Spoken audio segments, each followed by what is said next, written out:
Now, thank you very much, gentlemen, for your kind attention. Now, to continue with the demonstration. You must remember one thing. Pocket billiards, sometimes commonly referred to as pool, is a gentleman's game. It should be a very good game for you, gentlemen.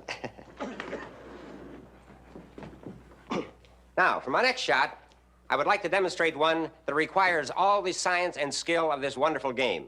It's called the bank shot.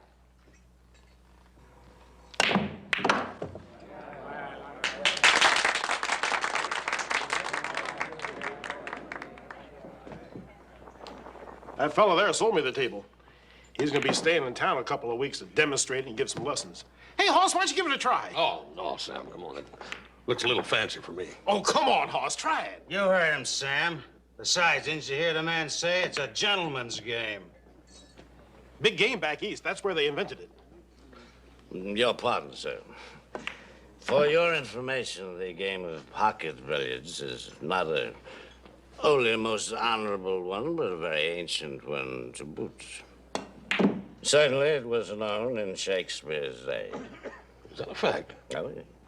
Wasn't it Antony and Cleopatra, Act 2, now Scene 5, where Shakespeare has Cleopatra say, "Let us to billiards. Come, Carmion." Shakespeare, and you, sir? My name's Cartwright, Hoss Cartwright.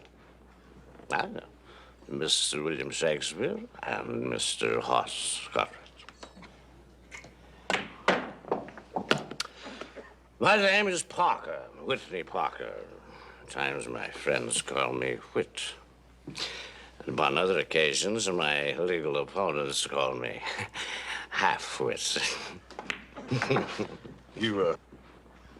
You a lawyer? That's what it says in my diploma. Yet. You figuring on hanging around Virginia City? Maybe. I kind of like the looks of things around here. Now, that, gentlemen, is called the break shot. That starts off the game. Now, which one of you gentlemen would like to try to take this cue and put some of those balls in the pocket? Well, now, really, gentlemen, I'm offering you a great opportunity here to learn this game. It's an awful lot of fun. Won't cost you 1 cent. I'm sure, gentlemen, that you... What, don't I have any takers?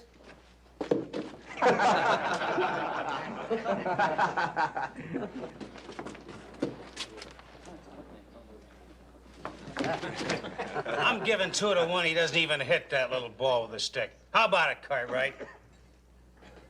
You got your big brother's permission to bet? Never mind, my brother. How much you want to bet? Oh, make it 25 against your 50. You got to bet. Sure. I think I'd better show you how to hold the cue. This is the cue.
You, sir, are a magnificent instructor. You have my highest recommendation.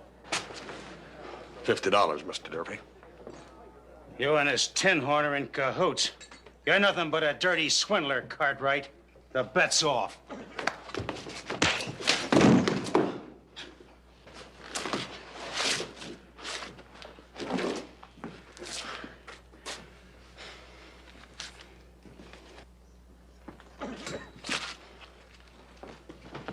My compliments, sir.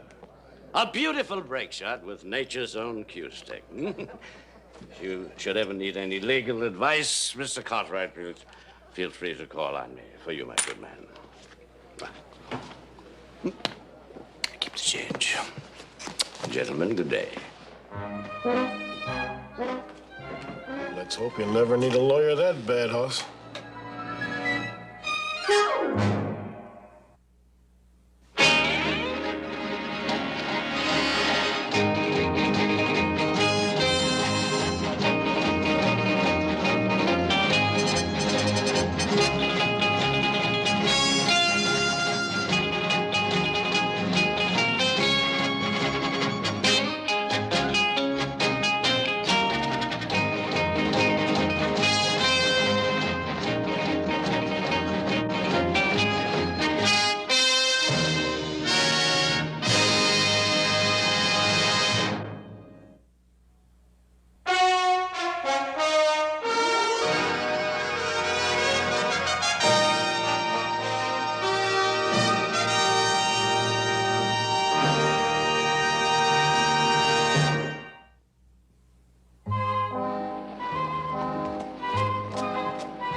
Hi, Benji. Hi, Mr. Cartwright. I ain't seen you in a long time. Well, I've been busy the last couple of weeks out the ranch. Hey, Benji, you wanna do me a big favor? Take a look at that right foreleg on that horse of mine. He's been limping something fierce, and you got such a good way of that horse. Sure. Just as soon as I... Oh, here. Oh, ain't no use in you fooling around with something like this when there's something important to do, like taking care of my horse.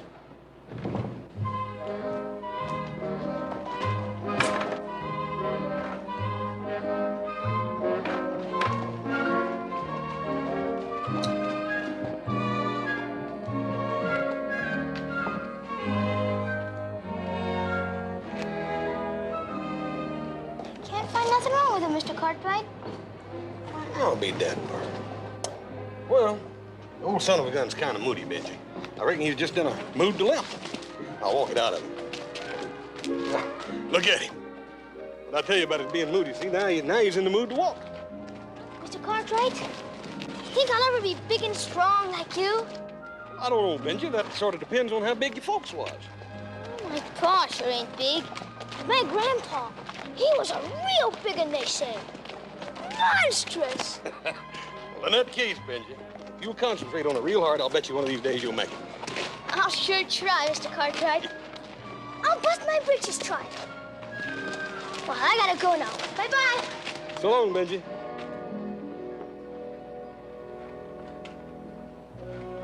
Watch this one, boys.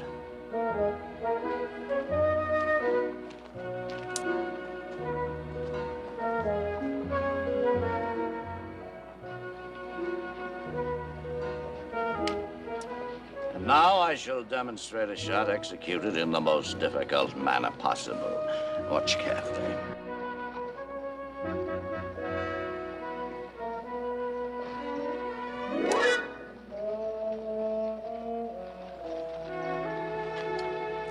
Gentlemen, thank you for the game. Yeah, why don't you fellas divvy these up between you, huh?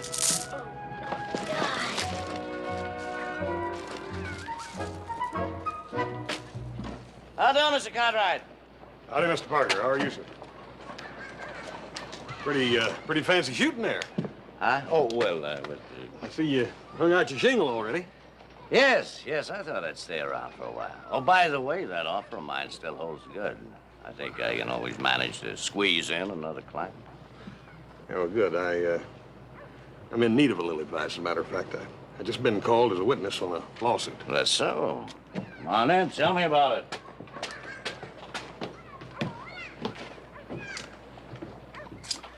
You know, Hoss, since I last saw you, I've been pretty busy handing out free legal advice in between shooting some pocket billiards and playing marbles with some future clients.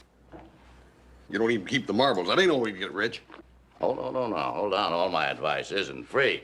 Besides, I got a big case coming up. DeWitt Parker, the companion of the Illinois 8th Circuit from his friend A. Lincoln. Yes, I was proud to be his partner. Another lawyer, huh? Not just another lawyer. That's Abe Lincoln. The Abraham Lincoln, leader of the Illinois bar. Oh, not the kind of bar that I've been frequenting lately. You know, back east, there's some talk of him running for president. Oh, he's a great man. First-rate marble player, too. I ain't never heard of a president of the United States being a marble player. Well, he may be the first if he's nominated. Yeah, he just loves to play marbles with those two boys of his, Willie and Tad, you know, and they're friends.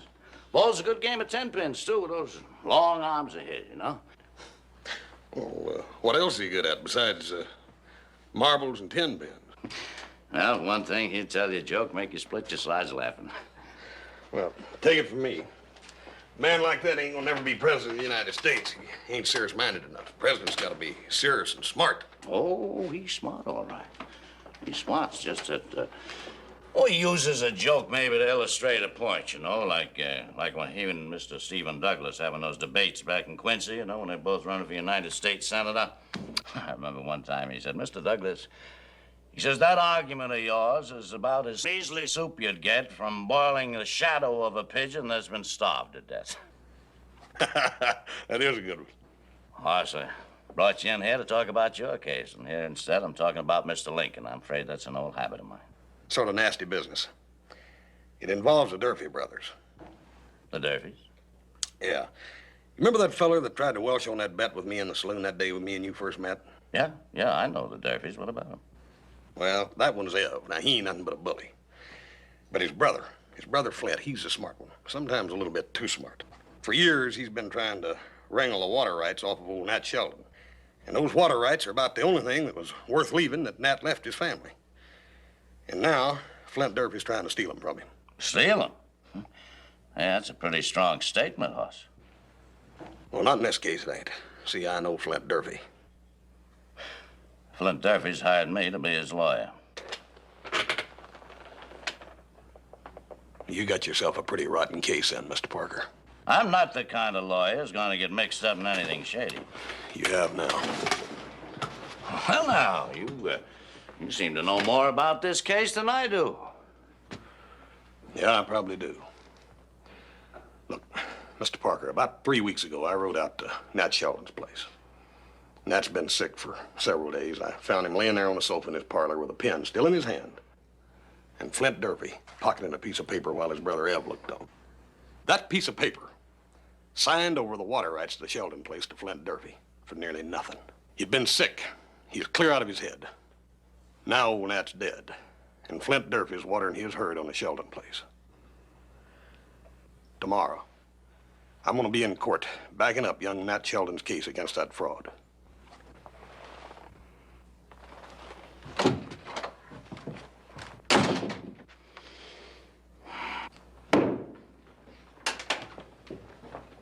I've never asked you to use what little brains you've got, only your muscles. You can't even use those. But Flint... All you had to do was throw those squatters off our land. That's all, just throw them off. But Flint, they had guns. You want me to get shot or something? Come in.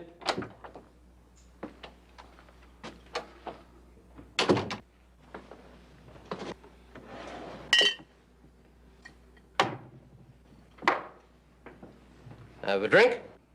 No, thank you. I'd just like to have a little talk with you. Well, talk away. Had a visit from Hoss Cartwright a while back. He tells me that old Nat Sheldon was out of his head when he signed that agreement. You're not going to believe Hoss Cartwright over me, are you? Was he out of his head when he signed it? Well, what's the difference? I got the paper with his name on it, see? And my brother Ev here and me were witnesses. You haven't got a thing to worry about. Now, would you like to have that little drink? I'm not the kind of lawyer you evidently think I am. You'll be well paid, like I promised. That's all that matters. You go buy yourself another lawyer. You walk out on me, I'll see you never get another case in this here town. You want me to stop him, Flint? Shut up, you fool.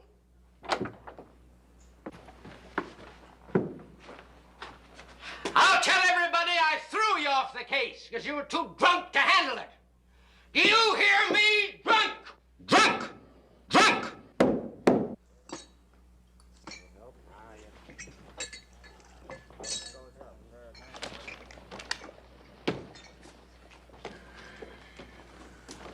Hoss? No. No, thank you. I've temporarily lost my taste for whiskey. Beer, if you please. Unfortunately, Hoss, you were right about Mr. Durfee. Pity. Would have been a nice fat fee, too. Here, I got this. Thanks, Hoss. Flint, Hard name, hard man. Reminds me of a fellow in one of Mr. Lincoln's stories. A rattlesnake bit him on the chin. Well, the fellow recovered, but the snake died. Whit, what's wrong with a fella like Flint, anyhow? I remember Mr. Lincoln walking down the street in Springfield one time. He had his two boys, Tad and Willie, one tucked under each arm, crying fit to bust. So I asked Mr. Lincoln what the matter was. Whit, he says to me, the same thing that's wrong with the world. He says, I got 3 walnuts in my pocket. Each of them wants 2 of them. Sheer greed. That's what's wrong with Mr. Durfee. And that brother of his. He's sheer ornery. Be mighty careful with. His bite's worse than a rattlesnake's. Of course, come on, you're making me nervous.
Take it he lost the case.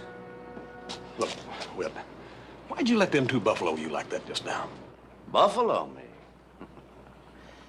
My friend, it is better to yield your path to a mad dog than to be bitten by him in contesting the right of way.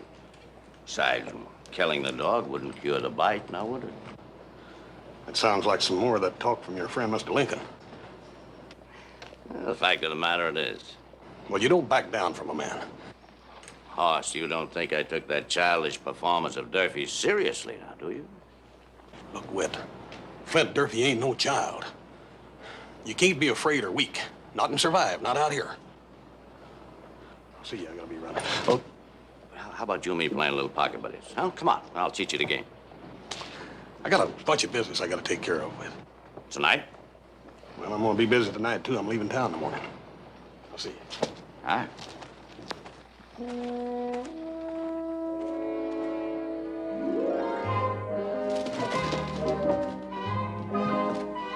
Hiya, Benji. Hi, Mr. Cartwright. Mind if I walk with you? No, enjoy the company. You don't want to stay up too late, though. Might stunt your growth. Well, I just had to stay up late fixing up these packages for Mrs. Gentry. Usually I get to bed pretty early, though.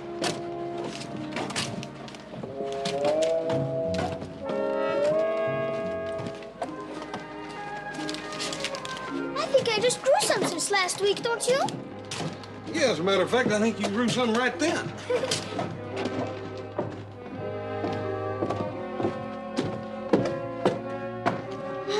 I gotta deliver these packages now, Mr. Cartwright. Well, I'll see you in the morning, Benji. Night, Mr. Cartwright.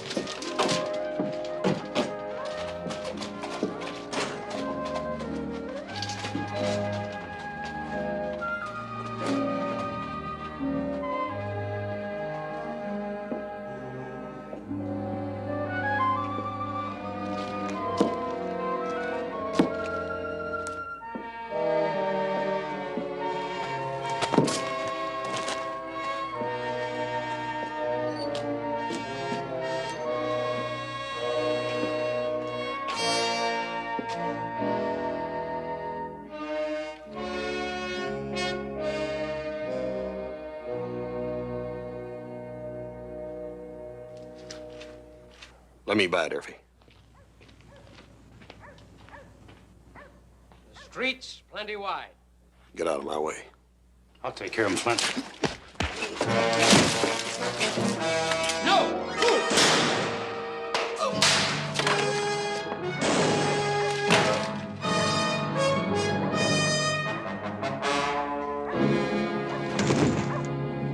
Hey, what's all the shooting about? Hurry, Sheriff, hurry! Gotta get the doctor. Looks like somebody's been shot. He shot my brother. Horse Cartwright killed him. He killed him in cold blood.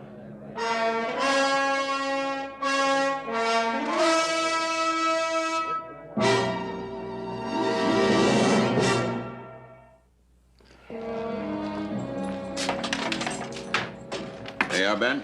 Thank you, Roy. How's the head? Well, it's feeling a whole lot bigger, but not a whole lot better, I'm afraid.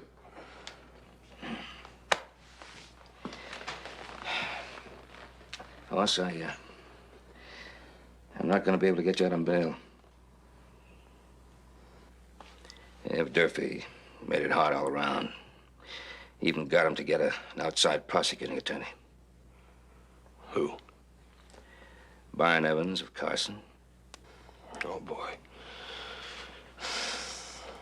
A real hanging prosecutor. He's never failed to convict. Let's hope that this time we can spoil his record. Yeah, I sure hope so. And that's why I think we need the best man we can possibly get, no matter who, Hoss. Paul already got a lawyer, Whit Parker. Now, that's what I'm trying to get at, Hoss. Nobody knows him.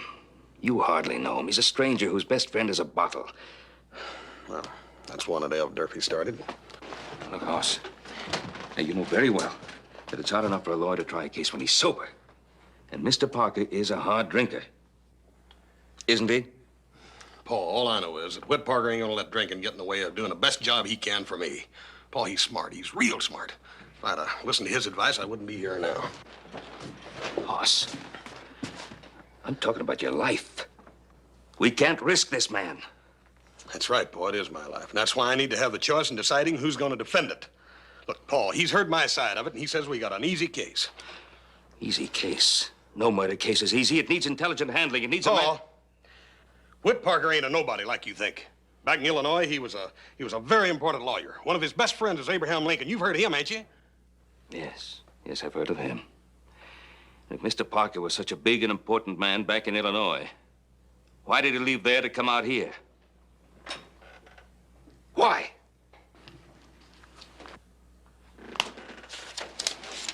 Now, would you send that off, please? Mr. Abraham Lincoln, Springfield, Illinois. Do you know lawyer Whitney Parker? If so, please telegraph this city, collect your judgment of Parker as defense attorney in murder trial. He is defending my son. Signed, Ben Cartwright. Meanwhile, let's make sure this Mr. Parker doesn't get drunk and lose the case. Not this case.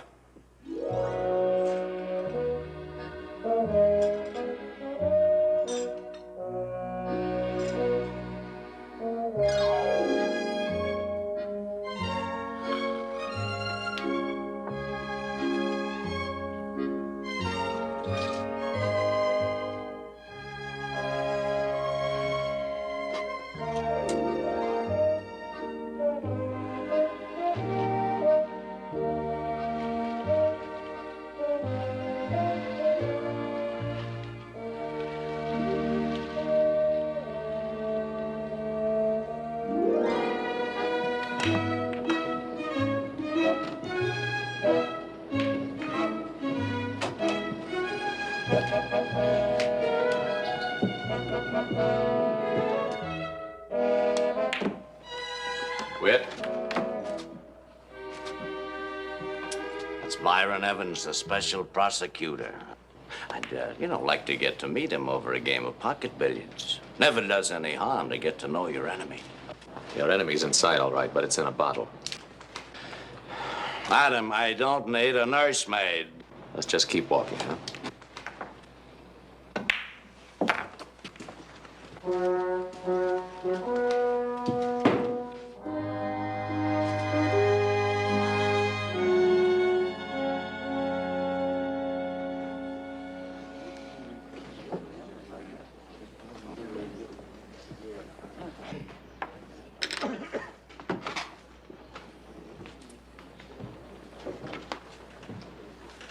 Your Honor,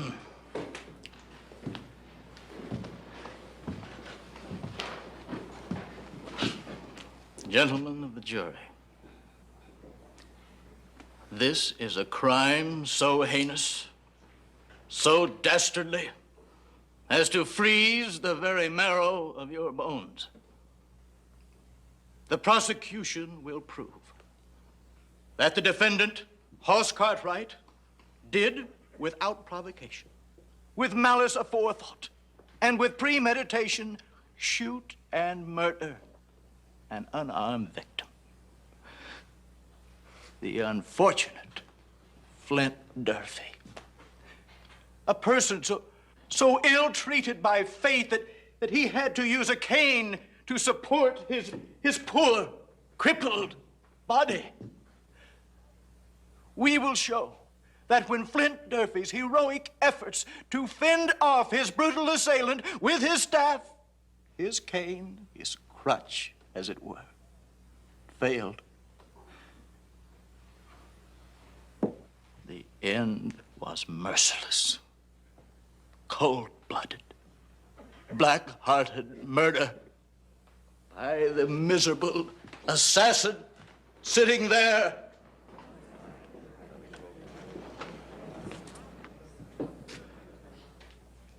I ask, I demand that Hoss Cartwright pay the penalty for that murder,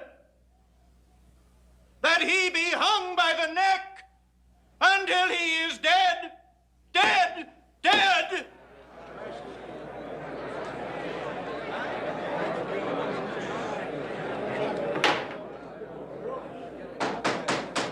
He sure paints a pretty picture, don't he?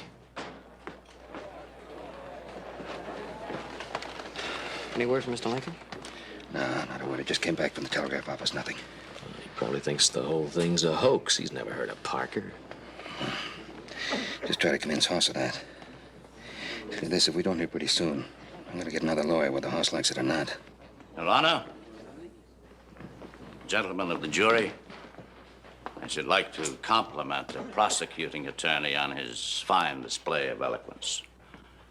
Indeed, one might say of Mr. Evans, as has been said of the great Daniel Webster, that when he speaks, he just shines his eyes, throws out his arms, and twirls his tongue around a couple of times, opens his mouth, and leaves the consequences to heaven.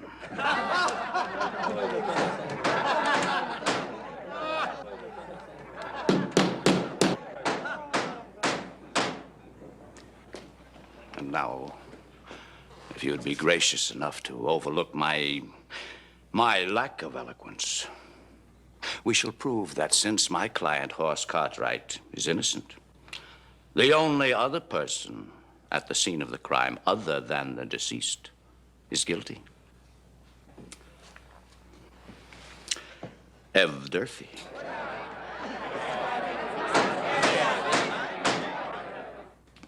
Mr. Durfee, will you please tell us, in your own words, what happened the tragic night your brother was shot down? Well, sir, as Flint and I turned the corner and we were walking along, we met Hoss Cartwright.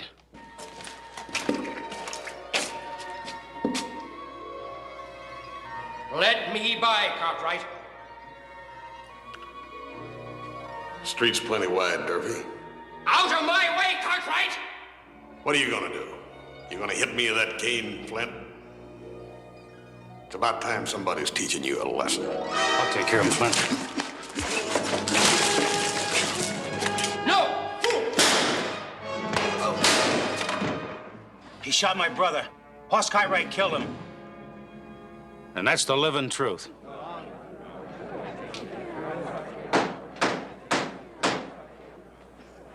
He's a living liar. Your witness, Mr. Parker?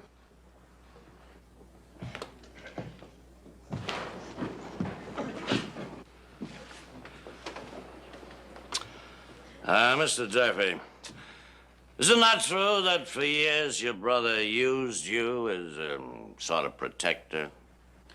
Well, if you mean protecting him from a murderer such as Hoss Cartwright, yes. Except that you didn't finally protect him from murder, did you? You loved your brother. Well, yeah, sure. Why did you love him? Huh? What was there about him that made you love him? Well, I can't answer such a dumb question as that. Very well, then. Tell me, why did you hate him? What? What did you hate more? That he was rich and paid you off in a cowhand's measly salary?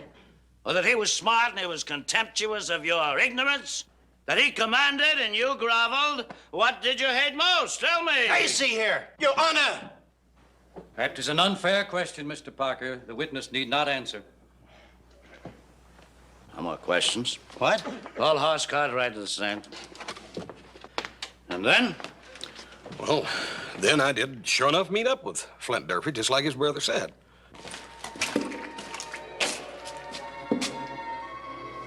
But I wasn't going to let Flint Durfee buffalo me like he did Mr. Parker.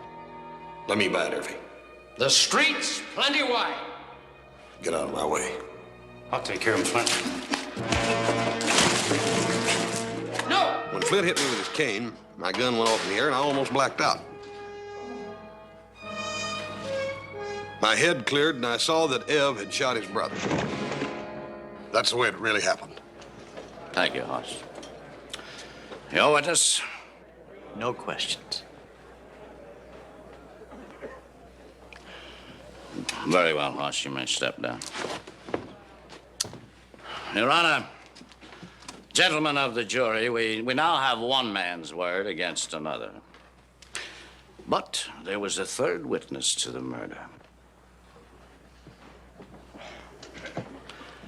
And that is Benji Lane. It's just like Mr. Cartwright said. I saw Skinflint Durfee hit him with his big old cane, and Mr. Hoss was hurt something awful, and his gun went up in the air. Thank you, Benji. Just a moment, Benji. Yes, sir? You and Hoss Cartwright are great friends, aren't you, Benji? We sure are. Hoss Cartwright's a hero to you. Someone you want to grow up to be like. Now, isn't that so, Benji? Yes, sir. Just how much do you really like him? Like I told you, a whole lot. Enough to lie for him? If it would save his life. I object, Your Honor. Objection's overruled. Answer the question, Benji. Sure, I'd lie to save his life.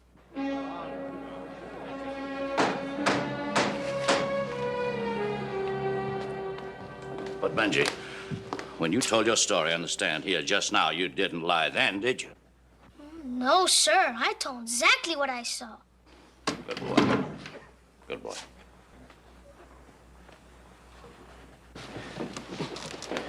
Dr. Kleiser, you performed the autopsy on the deceased, Mr. Flint Durfee. I did, sir. Using yourself as a model doctor, would you show the course taken by the fatal bullet? Yes, sir. The bullet entered an inch above the navel, here.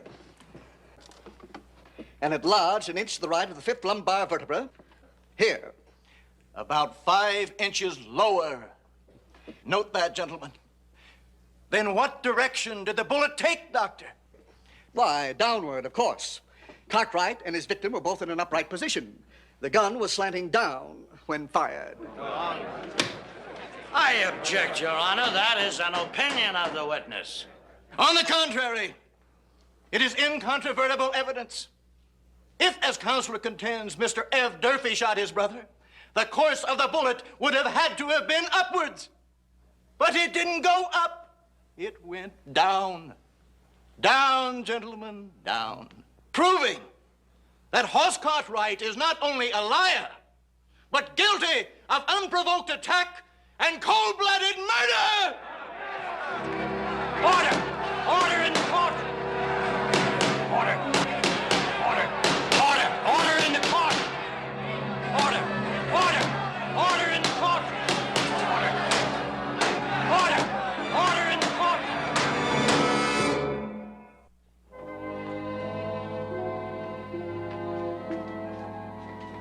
Hoss, your father wants me to withdraw from the case. Now, look, Paul, Don't you realize the dangerous situation you're in? Do you realize that if something doesn't happen before that court reopens this afternoon, that jury will go out with a foregone verdict? Paul, I'm sure that Whittle... Mr. Parker doesn't seem to have one notion of an idea. That's right, Hoss. Right now, I don't have one idea. Mr. Parker, I seem to recall that you told my son this would be an easy case. Well, what happened? How come you haven't the same information Evans had? Because I believed what your son told me, Mr. Cartwright.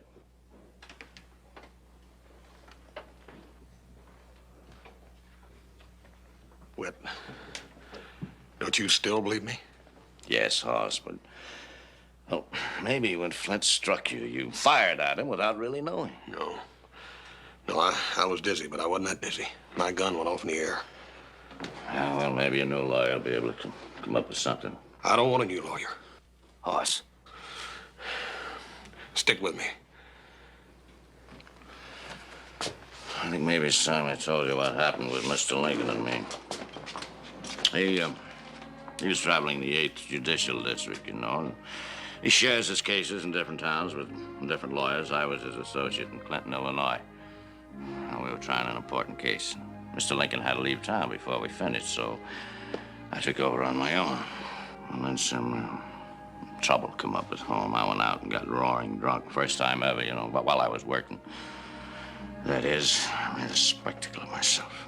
Lost the case. I was afraid to face my client and Mr. Lincoln, mostly Mr. Lincoln, so I just decided to run off, heading for California. Wound up this far. And... Look, Whit, do me a favor.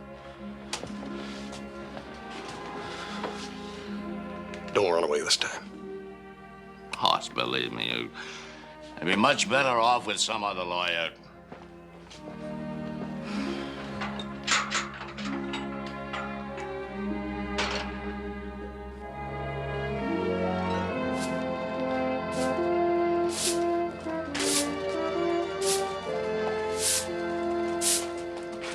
Mr. Parker! Hey, Benji! How's my friend, Mr. Hoss? You gonna be all right? I hope so, son, yes. Well, gee, I don't know why they don't believe Mr. Hoss and me. We wouldn't lie about a thing like that. I know that, Benji, but you see, the medical testimony. But it was as plain as day, Mr. Parker. Yeah, I know. I know that's what you testified in court, Benji, and we appreciate it. You tell Mr. Hoss I'll do that testifying again, anytime he wants me. I'll tell him so. Thanks, Benji.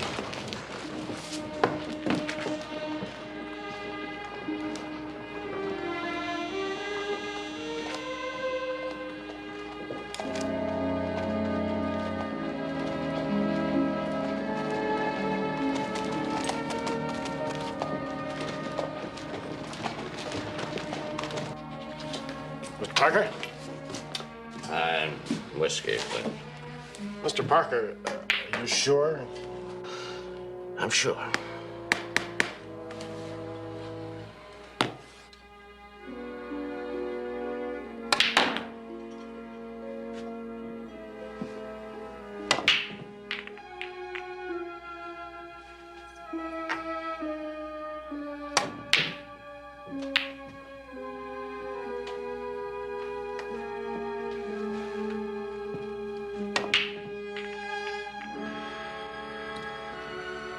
Of course.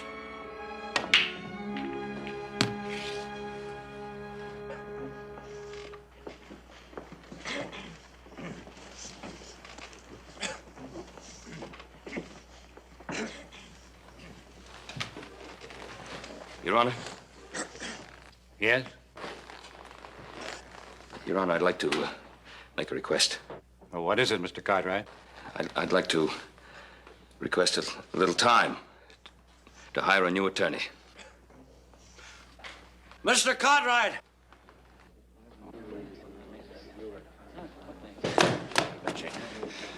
Mr. Cartwright, sir, will you please... Would you postpone that request?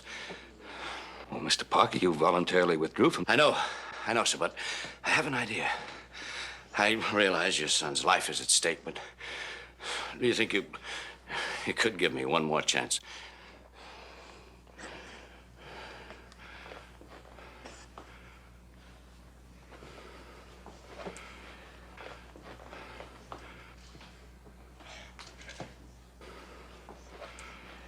All right. Your Honor, I withdraw the request. Very well. Thank you, sir.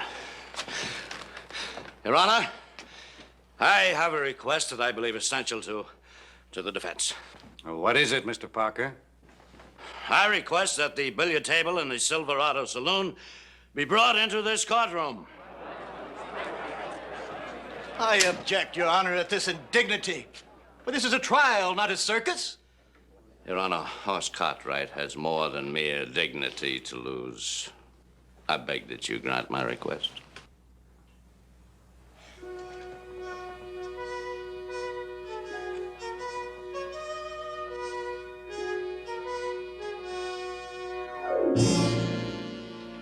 I now call Mr. Byron Evans to the stand. Your Honor. Mr. Evans, I don't think it necessary that you be sworn in. But as a fellow enthusiast of the ancient and honorable game of pocket billiards, may I ask you, please, to demonstrate your expert technique for the gentlemen of the jury? Mr. Parker, is this relevant to your defense? I assure you, Your Honor, it is most relevant. Step into, please.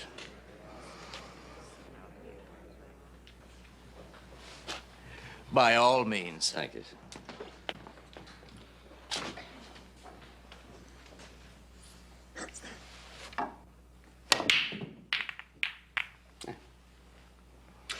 Now would you straighten up, please, Mr. Evans? Please observe very carefully, gentlemen, that the point here in the front where the cue touches Mr. Evans' chest, now that he has straightened up, is higher than the back portion of the cue where it would touch him here. However, before, when he was bent over, the point here in front, which is higher now, was lower than the point in back. Now, just for the moment, let us imagine that the billiard cue, held in this position, represents the line of fire of the bullet. Now, is this the way you saw them, Benji? Yes, sir. Old Skinflint was bent over his brother, just like you are. Can't you do anything right, you bumbling fool? Now, the bullet hit Flint Durfee in the stomach, ranged upward and lodged in the lower back. Now observe. This represents the line of fire of the bullet. It looks as though it was fired downward. But, as you've just seen, it wasn't. No. It was fired upward. By Ev Durfee. That's a lie! Lying on your back as the brother you hated bent over you, trying to strike you with this cane, just as he had struck Horse Cartwright, knocking him temporarily senseless so that he didn't see how you shot your brother. A lie! I think the jury will decide who was lying, Mr. Durfee.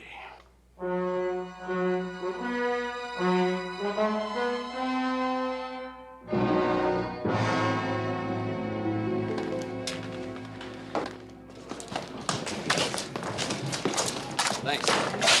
Joe. Thank you very much. Paul, what'd I tell you? I tell you I had a good lawyer?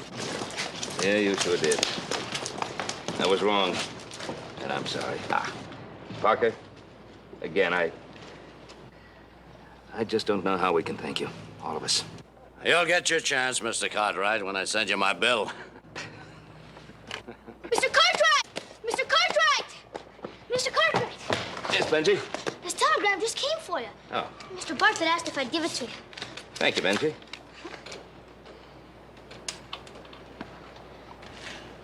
Parker? I think maybe you better read this.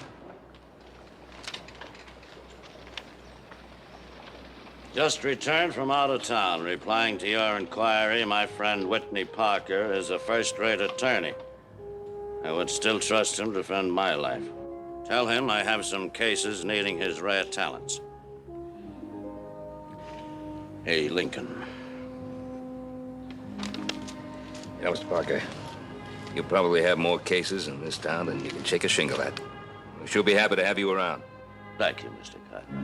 Thank you very much, sir. But I'm kind of curious about some of these cases that Mr. Lincoln may have tucked up that long sleeve of his, you know. Besides, I've never been able to trim him at anything. Now, he can beat me bowling.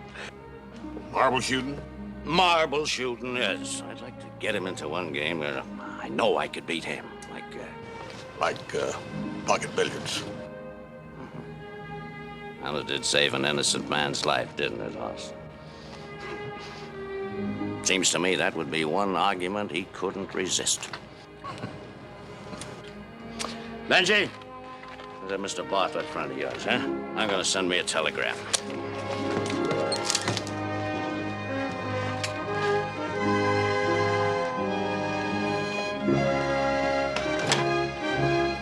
Yeah.